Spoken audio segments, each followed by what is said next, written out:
নবী সাল্লাল্লাহু আলাইহি ওয়াসাল্লাম মসজিদে বসে আছেন। একজন ব্যক্তি মসজিদে প্রবেশ করলেন। শুভ্র সাদা কাপড় পরিহিত, ধবধবে সাদা, অতি উত্তম কাপড়, পরিচ্ছন্ন, প্রবেশ করলেন এবং রাসূল সাল্লাল্লাহু আলাইহি ওয়াসাল্লামের হাঁটুর সাথে হাঁটু লাগিয়ে বসলেন। ঠিক আমরা যেমন আত্তাহিয়াতু পড়ার সময় যেভাবে বসি নামাজে, এভাবে। আমার কথা কি বুঝতে পারছেন? আচ্ছা।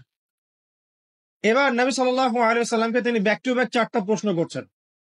এক নাম্বার বলছেন, ইয়া মুহাম্মদ, হে মুহাম্মদ সাল্লাল্লাহু আলাইহি ওয়াসাল্লাম, আখবিরনি আনিল ইসলাম, আমাকে ইসলাম সম্পর্কে বলুন। নবীজি বললেন, ইসলাম হচ্ছে কালিমা, আল্লাহ এক সাক্ষ্য দেয়া, নবী মুহাম্মদ সাল্লাল্লাহু আলাইহি ওয়াসাল্লামকে সর্বশেষ রাসূল সাক্ষ্য দেয়া, সালাত কায়েম করা, যাকাত দেয়া, রমাদান মাসে সওম রাখা এবং সামর্থ্য হলে হজ করা, এই হলো ইসলাম।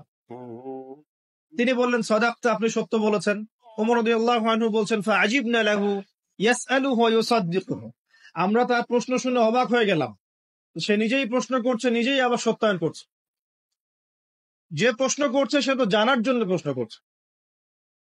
ছাত্র যদি ওস্তাদের কাছে প্রশ্ন করে যে ওস্তাদ এটা কি, ওস্তাদ বলে এটা এই, তখন সেই ছাত্র যদি বলে যে আপনি সত্য বলেছেন, তার মানে এই ছাত্র আগে থেকে উত্তরটা জানতো, তাই নয় কি?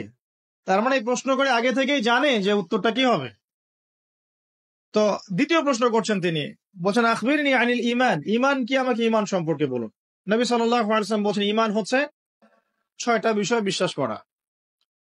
তুমিনা বিল্লাহ, আল্লাহ বিশ্বাস করবে, ওয়া মালাইকাতিহি, তার ফেরেশতা মণ্ডলীর প্রতি, ওয়া কুতুবিহি, তার সমস্ত আসমানি কিতাবের প্রতি, ওয়া রুসুলিহি, তার সমস্ত রাসূলগণের প্রতি, ওয়াল ইয়াউমিল আখির, পরকালের প্রতি, ওয়াল কদরি খাইরি ওয়া শাররি, তাকদীরের ভালো মন্দের প্রতি। এই 6টা পিলারে বিশ্বাস করলে আপনি মুমিন হলেন। প্রশ্নকারী বলছে, সাদাকতা, আপনি সত্য বলেছেন। আবারও তৃতীয় প্রশ্ন করছেন, আখবিরনি আনিল ইহসান, হে মুহাম্মদ সাল্লাল্লাহু আলাইহি ওয়াসাল্লাম, আমাকে ইহসান সম্পর্কে বলুন। ইহসান কি জিনিস? নবী সাল্লাল্লাহু আলাইহি ওয়াসাল্লাম বলেন, ইহসান হচ্ছে আন তা'বুদাল্লাহা কাআন্নাকা তারাহ, তুমি এমন ভাবে আল্লাহর ইবাদত করবে যেন তুমি আল্লাহকে দেখতে পাচ্ছ।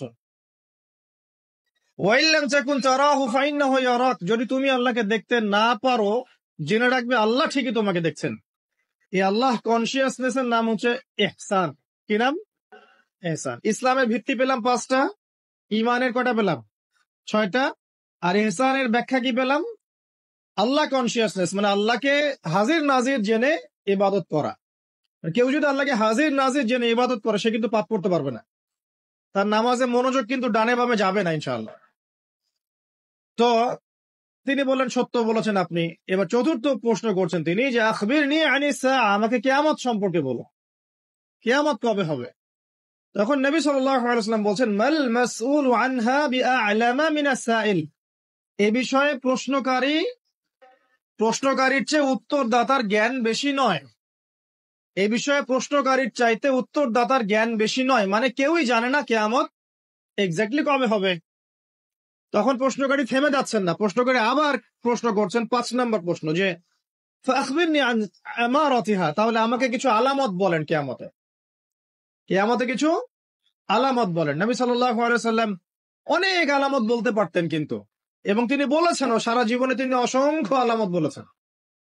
এবং আলামত গুলোকে 2 ভাগে ভাগ করা যায়, এগুলো বড় এবং কিছুগুলো হচ্ছে ছোট। যদিও বা সবগুলোই আলামত, তবে এটা হচ্ছে ফিকহের বিষয়, উসুলের বিষয়ের মধ্যে আমরা নিয়ে আসতে পারি যে বড় ছোট ভাগ করা যাচ্ছে। আলেম ওলামারা ভাগ করছেন। যাই হোক, 10টা বড় বড় আলামতের কথা বলা হয়েছে। এই 10টা না আসা পর্যন্ত কিয়ামত হবে না। মসিহুদ দাজ্জালের আগমন, নবী ঈসা ইবনে মারইয়ামের আগমন, ইয়াজুজ আর মাজুজ, দাব্বাতুল আরদ, জমিন থেকে প্রাণী বের হবে, ইয়েমেনের আগুন, 3টা বড় বড় ভূমিকম্প, পশ্চিম দিক থেকে সূর্যোদয়, এরকম 10টা আলামত বলা হয়েছে। এগুলো না হওয়া পর্যন্ত কিয়ামত হবে না।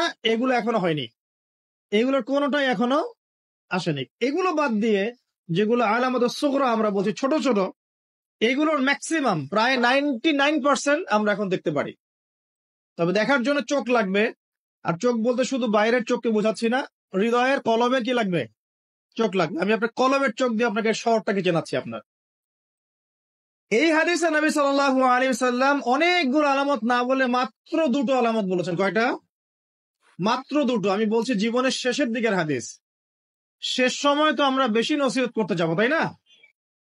মনে করেন আপনার পিতা মৃত্যুশয্যায়, আল্লাহ না করুক, এখন তিনি আপনাকে ওসিয়ত করছেন যে বাবা এইটা করবা, এইটা করবা না, মায়ের যত্ন নিও, বোনদের যত্ন নিও, ইত্যাদি ইত্যাদি। তখন তার ওসিয়ত গুলোকে আপনি কত গুরুত্বের সাথে গ্রহণ করবেন, এবং সেই সময় যত ইম্পর্টেন্ট কথা থাকবে সেগুলোই তো মানুষ বলবে, তাই নয় কি? সবচেয়ে ইম্পর্টেন্ট কথাগুলোই মানুষ বলবে। তো নবী সাল্লাল্লাহু আলাইহি ওয়াসাল্লাম এদিকে এসে মাত্র দুটো সাইনের কথা বলছেন। তার মধ্যে একটা হচ্ছে, ভালো করে শোনেন, তার মধ্যে একটা হচ্ছে আনতালিদাল আমাতু রাব্বাতুহা। যখন তুমি দেখবে, প্রশ্নকারীকে বলছে, যখন তুমি দেখবে যে দাসী তার মনিবকে জন্ম দিচ্ছে, দাসী তার মনিবকে জন্ম দিচ্ছে, মানে দাসী কিভাবে মনিবকে জন্ম দিতে পারে? দাসী কি মনিবকে জন্ম দিতে পারে? উত্তর, এখানে তিনটা ব্যাখ্যা হতে পারে। কয়টা ব্যাখ্যা? তিনটা। এছাড়াও আরো ব্যাখ্যা হতে পারে, হয়তো আল্লাহ পাক সেটা আমাদের জেহেনে হয়তো এখনো দেন নাই, হয়তো এমন কেউ আসবে পরবর্তী জেনারেশন, তারা হয়তো আরো ব্যাখ্যা করতে পারবে। তবে তিনটা ব্যাখ্যা এখন পাওয়া যায়। এক নাম্বার, দাসী তার মনিবকে জন্ম দিবে অর্থ হচ্ছে পিতা মাতার সাথে দাস দাসীর মতো আচরণ করা হয়, এবং এটাও কিন্তু কিয়ামতের আগের একটা বড় নিদর্শন যে পিতা মাতার সাথে দাস দাসীর মতো আচরণ করা হবে, এবং যেটা এখন হচ্ছে। আমরা দেখছি পিতা মাতার অধিকার তারা পাচ্ছে না।